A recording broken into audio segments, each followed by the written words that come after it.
Hey, this is Gametime with Boss Wave. This is Zach Thornton, and with me I have Chris Williams. Chris, what's up? Not a lot. How you doing, man? Pretty good, pretty good.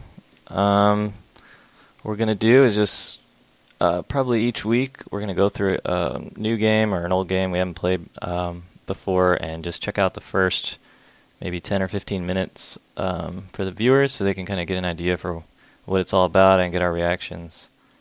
So this week we have Don't Starve. Chris, I guess you're going to watch me try not to starve. Don't die. Does that sound fun? Yeah, it does sound fun. Let's survive. All right, let's do it. So it looks like this game is constantly updating. You can see over here on the left. 5 more days for another update. They keep adding things, which is cool. I've only played a little bit. And let's get right to it. Let's start a new game. I'll just say real quick, the world can be customized a little bit. You can kind of add or take out certain things, enemies or items in the world and stuff like that. But we will just go straight in. So what are you doing now? You deciding what's going to be in the world? Well, this time we're not. We're just going to let it randomly generates the world based on what you take in or out, but we just left everything in. Okay. So it just kind of drops you in. This little guy pops up, says some stuff.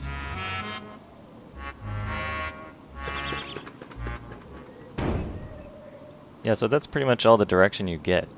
There's not really a tutorial that I know of. And you just walk around. Here you are. Kind of pretty game. Yeah. That art style's lovely. Yeah, I really dig that. So you can see, if you click on something, oh, he picks it. He grabs it, he scavenges it. He seems to be pretty skilled at picking things up. Massive pockets. So over here you have your day-night cycle. You want to, it's kind of like Minecraft in that that first night is important, where you want to build a fire before night falls, or else you're going to die, pretty much. You wouldn't really know that until it happened to you the first time, which is kind of cute, I guess. So how long are the day and night cycles? You got sort of 10 minutes of day and then it just drifts off, or? Less than that. As you can see, we're almost, like 20%. Half a day. Oh, okay. That's the day. Until it gets to that blue, that's when you die. Okay.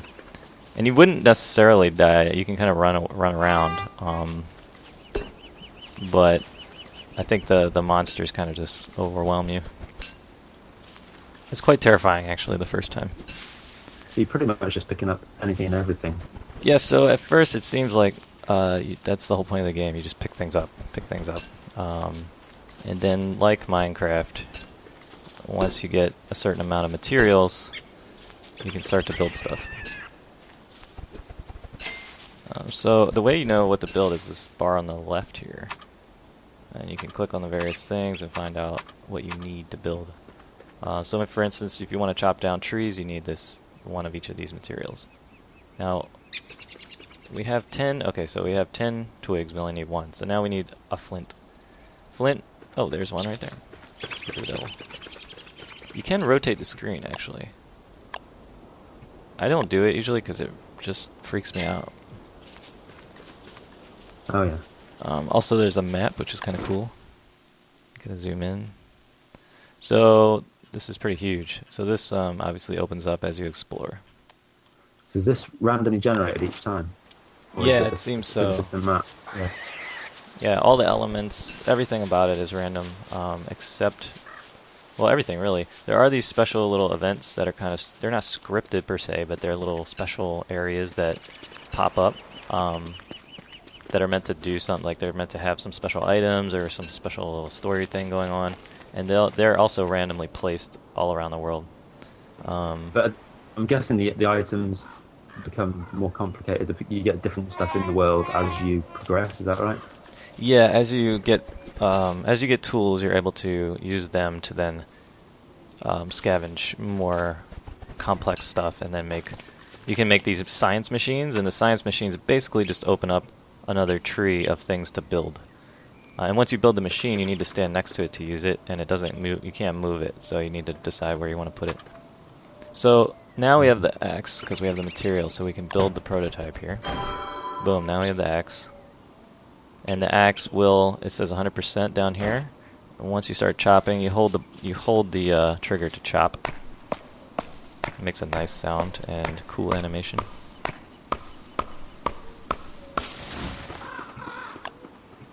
And then you pick more stuff up. So if you don't like picking things up, maybe don't get this. If you're really into it, look at that, that's cool. Look at his foot. So you only really get enemies at night, is that right? You get them during the day as well? You can stumble upon nests of creepy enemies during the day, but and you can kill them with weapons and gather their little bits, and but nightfall is where basically you just need a fire. You don't need to fight anything, but if you don't remember to build the fire, that's one way to die. The other way is just by enemies, and the other way is by starving, obviously, and that's what this meter is. We have 106. If that gets down to 0, I think you just die. And this is like your sanity meter, which is interesting, and then your straight up health. Your sanity meter, you can gain sanity by like eating certain things, or just building things, or things that make you feel better, I guess, about yourself. So that's kind of cool. Let's see, so we're going to need a fire. So under survival, where's fire? Fire's under light. So we can get a campfire, we can get a torch. Not so sure. You generally, when it gets to this sort of dusk time on a timer, that's when you start thinking, right, I better make sure I've got all this stuff for the fire. Right, that's your visual cue. If you see this, and if you don't, sometimes you're so into collecting things you just don't even notice the time, and that's how I've died every time. I've died like 3 times. I've only made it.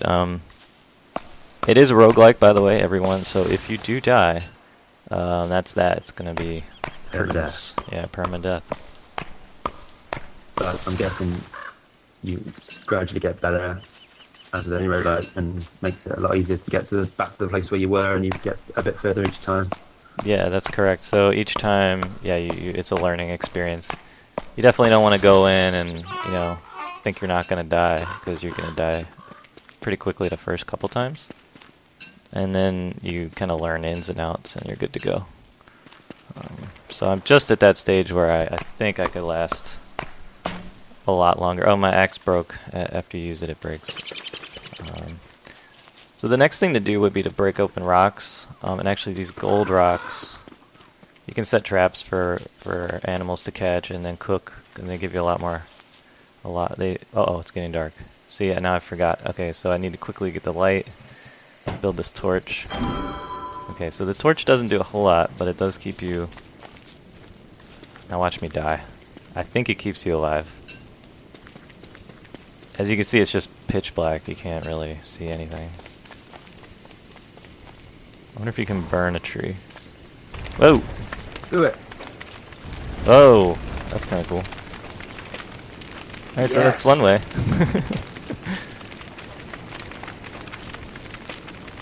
The game's music is really cool too. I don't have it turned on because it's distracting, but I'll turn it on for a second, and I will show you guys the menu. So let's see. Turn this up. Now, there's some stuff in here. You can disable distortion or enable it. Let's put it on and see what it does. I usually turn this stuff off because I have a little motion sickness thing going on. And just your basic stuff here, but that's the most important one. So you can turn the bloom and distortion off. Alright, let's get back. You can also zoom in and out a little bit. Zoom in. Yeah, I really love this art style. Still like sort of Tim Burton-esque in a way. Yeah, very much so. Whoa! What was that? There are. Okay, I'm on fire.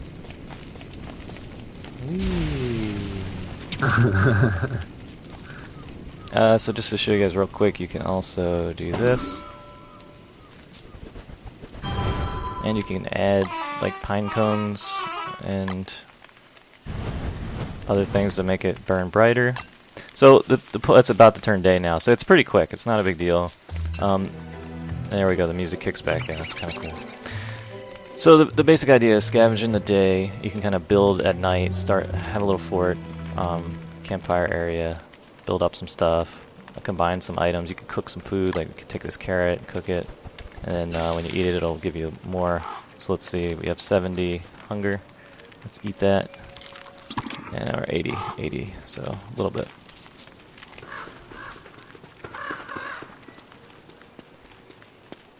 So it's one of these games without really a lot of direction, and I guess that's the whole point, is that you want to explore.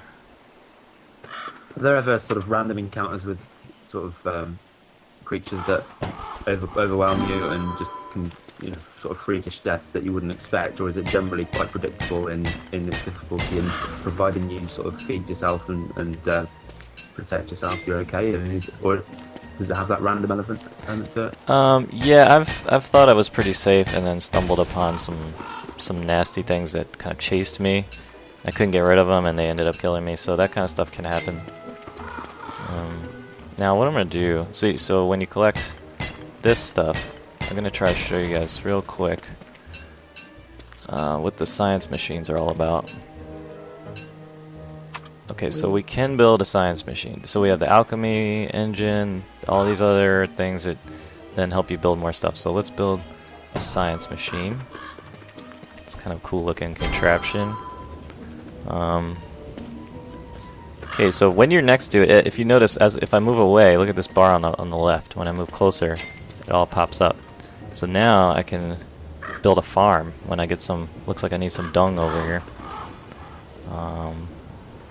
Some poop and some beeswax. So here are all the other things you can make. You can make clothing, you can build structures. So it's pretty... What happens when you build a hay wall? I haven't done any of this stuff yet. So this is very Minecrafty in a way. So you can kind of start to build a little fortress here, So I haven't gotten too deep into that stuff, but it's definitely there for sure. There's also weapons. You can build a spear, and so on. There's a grass armor. Yeah, so Chris, does this seem like the type of game you would like, or I know you're not into the permadeath games. Well, no, I don't think it's that I'm not into them. The idea of going around collecting things and building things in this way doesn't really appeal to me.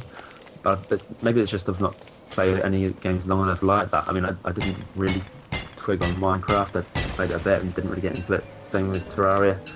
I think I maybe need a bit more structure to my games than this.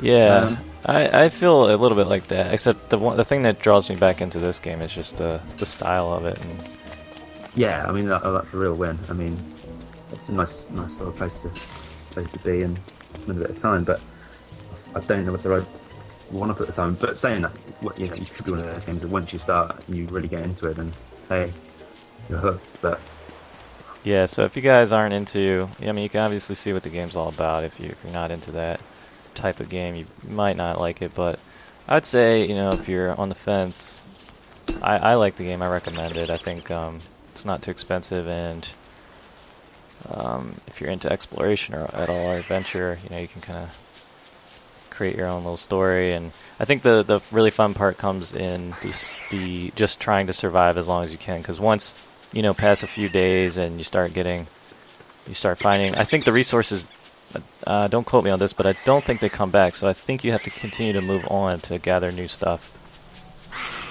that was good. Yeah. Can't stay in one place anyway. So you're hungry still? Do you need to? Yeah. So what have you got to eat? I'm probably gonna die. I'm gonna just see. We're gonna end this pretty soon. I'm just gonna keep traveling and see if I can find one of these special little events or an enemy or something.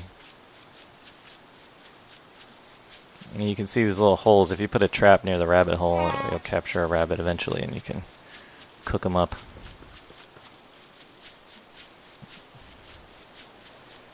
Kingdom of the Bunny Man. It's pretty sad. So let's look at the map here. Alright, so we've made it all the way. Look at that. Oh, see that? That's like a weird creature you can find. Here's a wormhole. on the map. I see it. It's somewhere down here. Here. So if you jump in these guys, they take you to, I think, like a random other spot. Okay, so on just the map that you've already generated. Yeah. So it took us all the way back here. So there's stuff like that. That's just the tip of the iceberg. I think I found. I just found this wormhole. I didn't know they existed. So I'm wondering if there's any more story element to it as you get further in the game. But I don't know.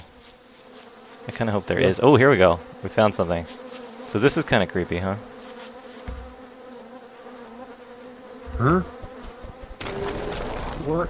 Whoa. This is what I'm saying. He's done that to the pigs. Yeah. So there's stuff in here you're not going to expect. And this is a good example. And it's kind of scary, and you might end up finding out who did this. Also, I don't know what this is for, but I'm sure it's for something. You've not come across any other NPCs that you can even vaguely communicate with, though. It's all inanimate objects and animals, as far as I can tell. Yeah, yeah, exactly. There are these pig guys that live in houses that you can sort of talk to, but not really. I don't think they talk back. Yeah, so what the hell is this, right? I don't know. Intriguing. Right, so that's what has me coming back to the game. I want to figure out what is going on here. If there's a story, if there's some larger scope to it, and just, what are these weird little moments? What do they mean? It seems like it might make quite a good mobile game, if you could play it in small chunks and just do bits of it here and there. Oh, shit. Let's see what this is. Yep. Hey, how you doing, buddy? Oh, no, I didn't want to hit him. Ouch. Ouch. This is a perfect ending. Well, there you go. That's Don't Starve. Don't get eaten by a yak. Yeah, don't get yacked. Don't starve. Don't starve, don't yak. Oh!